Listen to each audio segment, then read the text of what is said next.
मोहब्बत के खेल में मोहन का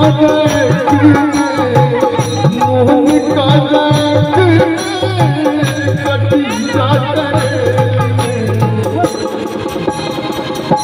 हम रो रहे हैं और तुम मुस्कुरा रही हैं, धोखा देकर ठीक कर रही है।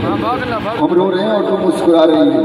थोड़ा सा भाव दो, सैड सॉन्ग, थोड़ा सा रो, इधर से रो और इसको मुस्कुराने की पड़ी। थोड़ा सा सैड सॉन्ग, थोड़ा सा भाव ठीक करो।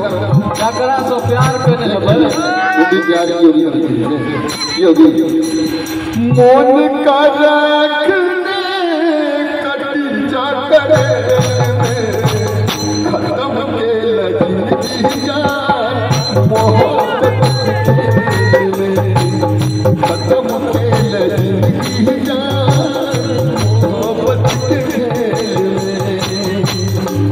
जाने वाले ओ जाने वाले, जाने वाले ओ जाने वाले।